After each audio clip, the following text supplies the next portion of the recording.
Over the past several years, I've combined my degrees in acting and somatic psychology to share my sustaining creativity techniques with performers. And now I've decided to share it with a bigger audience that includes you. I believe we are all creative, and this podcast is all about that. I'll be interviewing people from all backgrounds, ages, and creativity experiences to share just how creative we all are. Today, I'll be chatting with Amber Byers, founder and CEO of Tadpole Press and head judge of Tadpole Press 100-Word Writing Contest. Please enjoy Amber Byers.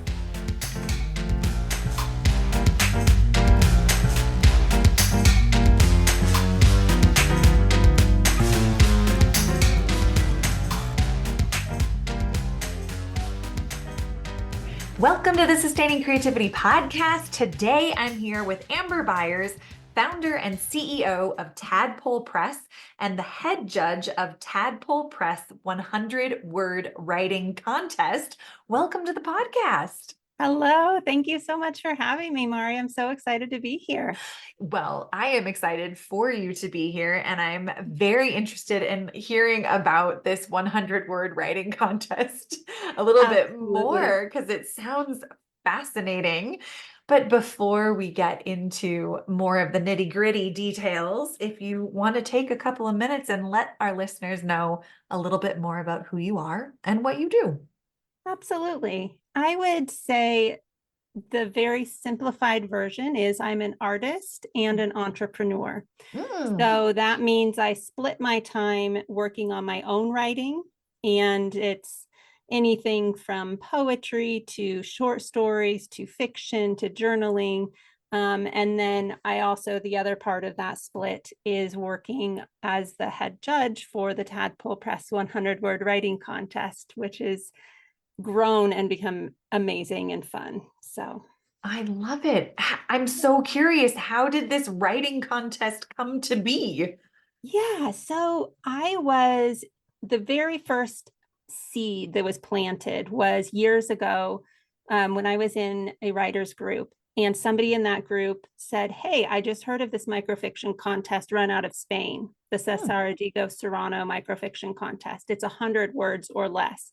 And everybody was like, "Oh my gosh, we're all come with our different projects we're working on, a lot of novels, but to have something so short that's essentially the size of a paragraph, it was just intriguing and fun." So we all entered it then. None of us won. They get, entries from, I think, 190, probably by now 200 different countries. I don't actually know how many countries are in the world, but at the time it was like 185 or 90. So that was kind of my first taste of microfiction. And then when I hosted in-person writing retreats a few years after that, I thought, what else can I incorporate into this experience? And that was one piece that I brought in. And it's short enough that over the course of the 3-day retreat, I could have people turn it in on the second day, read them that night, announce the winner the next day.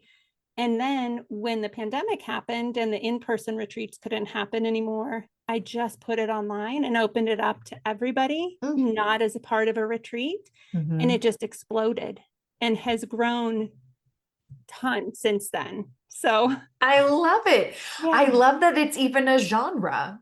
I had no idea it even existed as a genre of writing. Yes. Absolutely. It's tiny, tiny fiction. I mean, there's some flash fiction that can be as short as 6 words, but it fits really well with poetry, but also more narrative fiction, like microfiction. And it's such a challenge, I think, especially for writers, because when I write a piece, I typically write 500 to 600 words, and I'm aiming for 100, but that's what comes out. And then it's several revisions to cut it down. And I always save the first draft because I'm like, well, that story is all fleshed out and has these details. And it's a process of figuring out, well, what's actually essential to this piece? Yeah. And how can I make that more concise? I mean, what a process of creativity to discerning what is actually really important and salient to Yeah. these 100 words. I'm so Yeah. curious, when you think of creativity, what does Mhm. it mean to you to be creative? Yeah, I've been thinking about this, and on the surface, I think you can say there's an aspect of creation. You're creating something, Mhm. but I think it does go deeper than that for me, because there's a unique element in it. There's something so uniquely you. And so what Mhm. I've been kind of mulling over is, for me, creativity is listening to my own divine spirit and tapping into that authenticity and that creative spirit that's calling for something to be created. Oh, I love it. I love all of those pieces, and like it's so layered, Yes. and the the experience of it and the felt sense of it and the expression Yeah. of it are all different and Yes. really captured. Exactly. Yeah. I mean, when you experience or have that experience of divine spirit and creative output, what Mhm. is that? What's that process for you? Yeah. So I'm going to talk specifically in terms of writing, because it Mhm. could honestly be whether you're planting a garden or, Yeah. um, there's so many, building a business or writing a Hmm. book or whatever. But for me, the writing process is a little bit hard to pin down. I Okay. get these like flashes of inspiration, and Hmm. I set aside Tuesdays to say I'm open for the inspiration, Hmm. but it's not very logical. So Okay. sometimes, I will have very productive writing days on my set writing times, but a Hmm. lot of times, especially the last week or two, I have just been flooded with ideas for poems, Hmm. and I'll be in various points in my house, and I'm like, everybody quiet. I need to find a piece of paper and a pencil, and I just jot it down and the whole thing comes out. So Hmm. now my role is kind of to go discover these little scraps of paper that are floating around my living room and my bedroom and my office, and put them, type them up, get them onto the computer. But it's like there's a little hit or a word or a phrase, and I'm Okay. like, that's an interesting phrase. And then Hmm. if I ignore it, sometimes it'll go away and sometimes it'll nag at me or pester me. And if Hmm. it hits twice, I'm not like in a rush to go anywhere. I'm always like, I've got to write this down. And then if I write it down, usually the second line is ready. Like, okay, thank you. Now Oh, here you go. nice. Okay. As you were talking, like so many things popped into my head, but Mm-hmm. are you familiar with the artist Dale Chihuly? Mm-mm. Okay, he's a glass blower, but he has no Mm. depth perceptions. He lost sight in one Oh, eye. wow. But Yeah. as you were talking about finding scraps of paper, I just Uh-huh. remember seeing one of his art exhibits at the Portland Art Museum as a kid. And Mm-hmm. they had all these like napkins of his drawings for sculptures done in like coffee because that was what he had available to him Wow. at like the coffee Yeah. shop.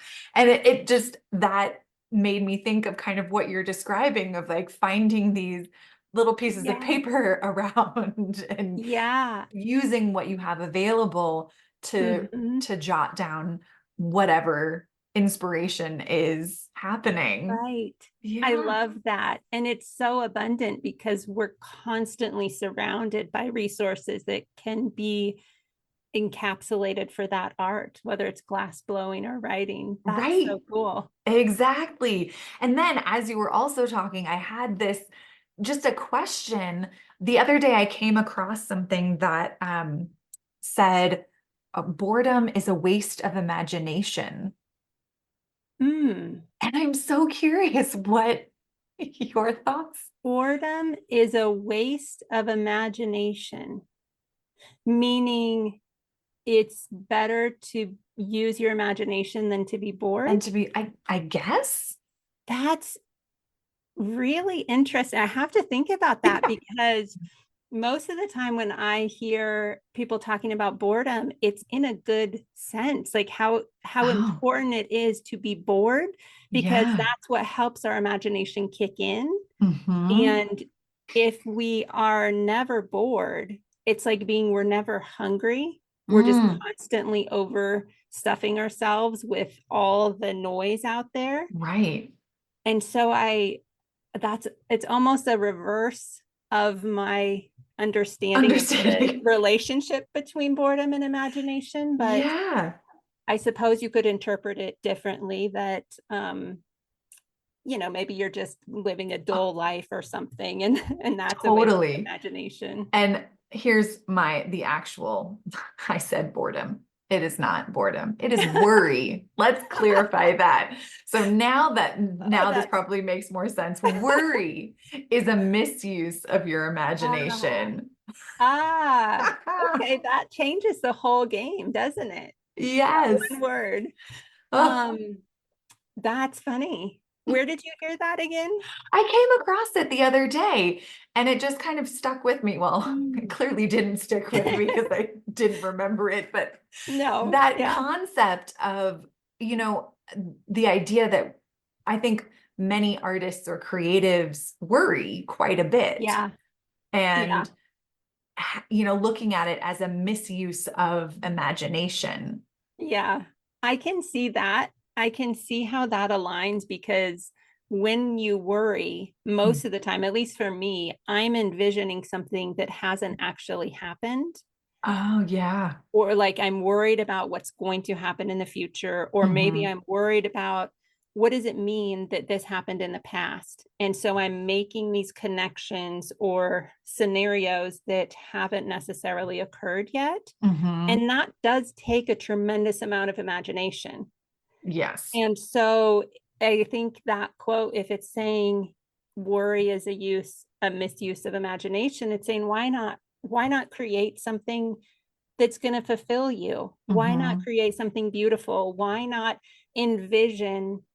Wouldn't it be Mm. amazing if this happened and it was even better than what's most likely going to happen, not Hmm. even taking into account the worry, Yeah. like when I was switching careers, from an attorney to a writer, I really had to let go of a lot of negative mentality. And one Hmm. of the steps that I did was recognizing how much I worried, and Mm. worried for future events. And one thing that I imagined was, okay, wouldn't it be wonderful if I just got a knock on the door and there was a random surprise of flowers or balloons that somebody had sent me? And so Hmm. I kind of used my imagination to reshape my worry from the dark and gloomy into, well, there could be something unexpected that's even better than I could imagine. And that Yeah. helped me move into that more positive mindset.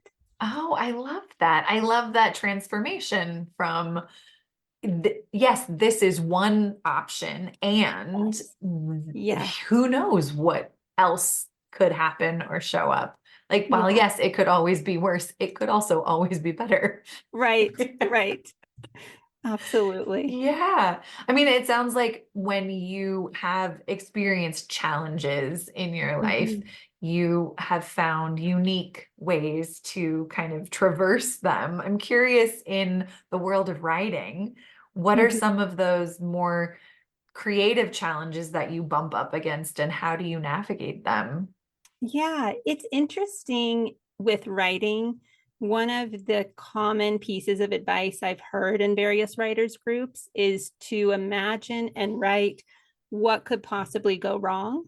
Mm, And to me, I was like, I that was my job for so many years. Like, why are we staying in this world? I really don't want to think about that. yeah. And my mom would always say, like, don't even give that energy. Hmm. And so I flipped it, and and began to question what could be right about this, and Mm, how could we envision something better? Because when you write, you're putting words somewhere that is building some kind of mini world, whether hmm. it's on paper or becomes a movie or is just spoken to somebody. You are creating a story that encapsulates a whole world. And so how powerful is it to create what you want to see?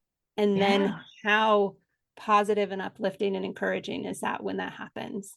Yeah. I love that kind of using the creativity to create what you Yeah. want in Mm-hmm. that writing experience and that journey. Yeah. Yeah, I'm absolutely. you brought up in a previous life being a lawyer and now being a Mm-hmm. writer. I'm Yeah. curious if you wouldn't mind sharing a little bit about that transition and how that came about.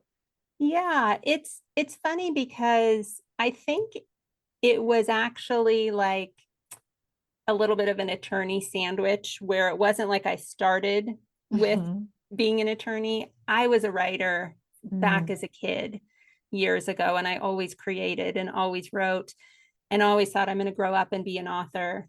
And then mhm, I grew up and forgot and went to law school and spent, I don't know, around a decade in the legal field. And it it wasn't a fit, and I mm, knew it wasn't a fit from the beginning, but mhm, it wasn't until I'd been laid off the second mm, time, and I had actually been looking for a way out for mhm. several months before.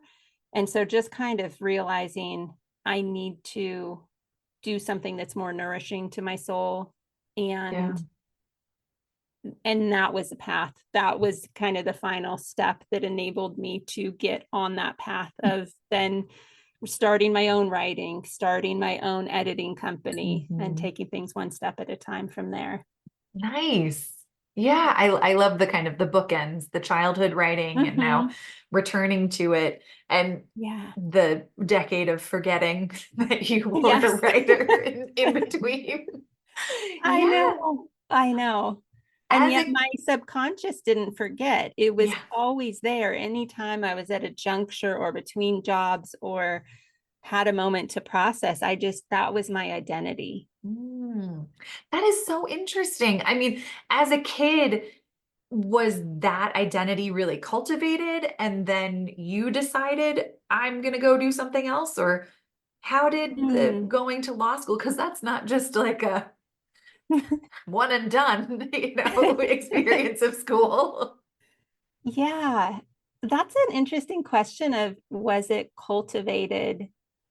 Both of my parents were writers, Okay. not necessarily as their profession, but my Hmm. mom wrote tons of stories for us. She made for each of us kids our own special book. Oh, And wow.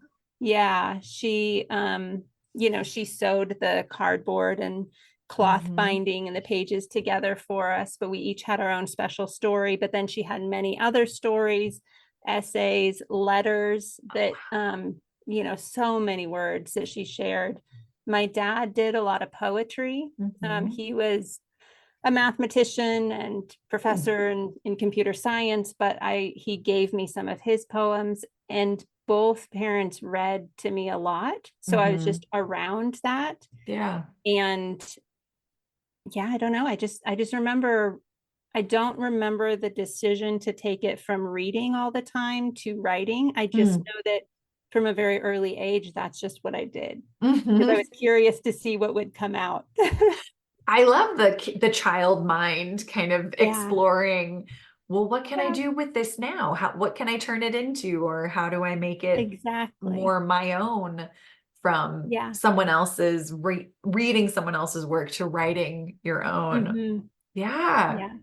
So, I mean, it sounds like many things across your life have inspired you, but in your world today, who or what is inspiring to you?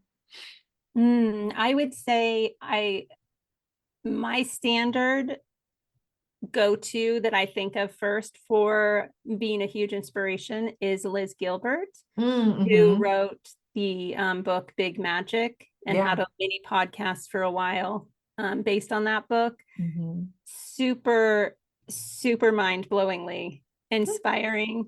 And then the second answer I want to copy from one of your previous guests who Mm. said, people always answer externally but you have to be the most inspiring person. And I was like, oh my gosh, I love that. It didn't even occur to me. So yeah, I am inspired by the choices I've made and where I've led up to my life. And so I love that answer too.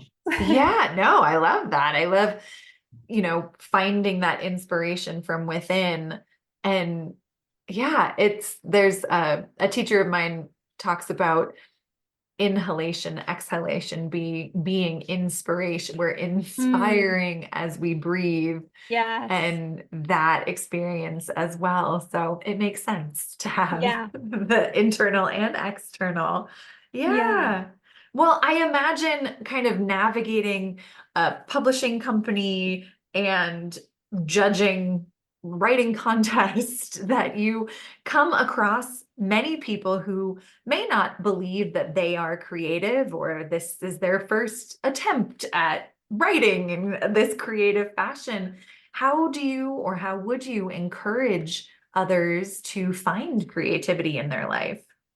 That's a great question. And that's one of the reasons that I love how tiny our writing contest is, Mhm. because we don't necessarily just get people who are devoted to writing as their main craft or their main career. It's so accessible. We've Yeah. had nurses submit entries, teachers submit entries, children submit entries, people who haven't written in years submit entries. Mhm. And it's just as exciting and just as valuable for all of them and for everybody. So some of it really comes down to, if it is such an accessible act, Mm.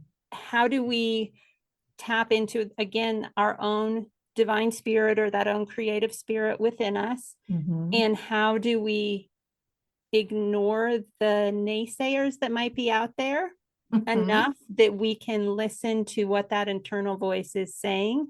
Because I think there's that fear, even of writers who've been practicing for years. if Mhm. if you're not at a certain level of success, it's the fear of, well, am I really a writer? Am I really good enough? Yeah, that And so questions. yes. And so if you can let go of that and remind yourself, if you're writing, you're a writer. Mm. Mhm.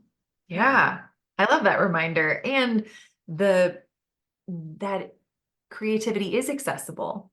Like Yes. it isn't this foreign thing Mm-hmm. super far away from us. Right. And it's such a joy for so many people to explore, even if the only thing they write is one little paragraph that they Yeah. submit, into a contest, or even just keep, at on their own at home. It's still a joy to create it, and it can be Mhm. a joy to share it. And I guess the other piece of advice I would share is to really be aware of what's the community that you want to share it with.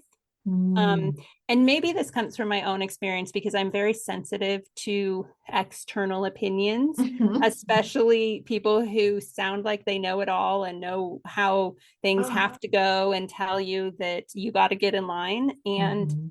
it can be really difficult to pull away from that and to tap into and remind yourself, no, I have a story that needs to be told this way. Mhm. And so I'm not going to let anybody else squash that just because it's different from what's sold really well in the past. Right. I love that reminder. It's like Mhm. you're reminding me as well in my own Mhm. experience of writing and and Yeah, that things don't have to look like how they look for everyone else. That it's okay for it to exactly. look like you, or like Hmm. your experience or your expression, that your Yeah, authentic self gets to show up. It doesn't have to be absolutely. the same as someone Hmm. else's. So thank you for that reminder. Oh, for sure. And in Yeah. fact, I would even say it's so much more exciting when literature is diversified, Yeah. because if we can tell more people's stories, Mhm. it's a more colorful tapestry out there. And so Absolutely. it's like this gift that you can give to people to stay true to your authentic self and say, this is who I am and this is what I'm trying to share. Yeah, that's a great reminder and I love it. Thank you. I just have one last question. You bet. What does it feel like in your body to be creative? Yeah, I thought you might ask this one. I love it. I know I've heard some of your previous guests talk about how their body kind of disappears when they create. And I understand that. It's like when you're in the zone or in the flow.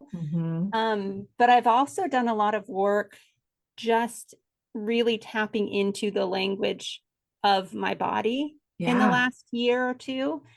And so I think I've been like imagining like, what is it? What is that feeling?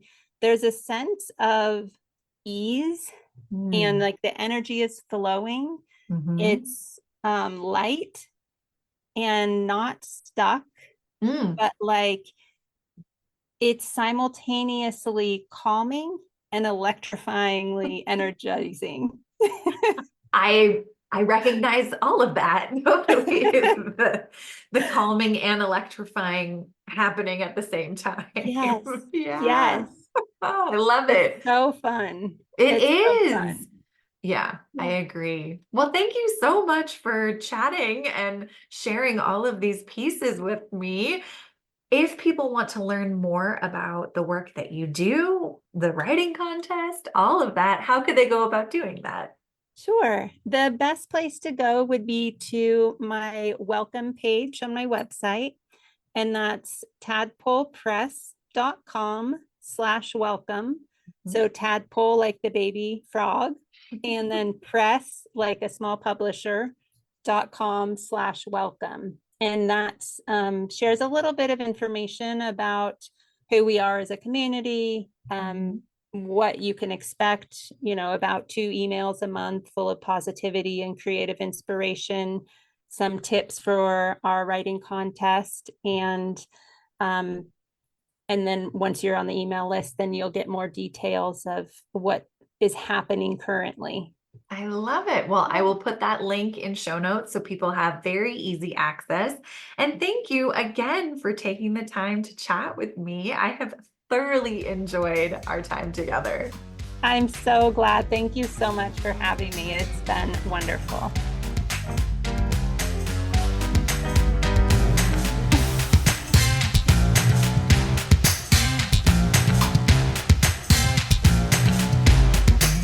Thanks for listening to the Sustaining Creativity Podcast. We'd love to keep in touch, so follow us on Facebook and Instagram. We are at Sustaining Creativity. Make sure to subscribe to the podcast wherever you listen to podcasts. Tag your friends and family so they can listen too. We love to hear from you, so leave your reviews, comments, and questions. Check out our website, sustainingcreativity.com, for upcoming offerings and creativity coaching. Tune in Tuesdays for our next episode. And remember, with creativity, anything's possible.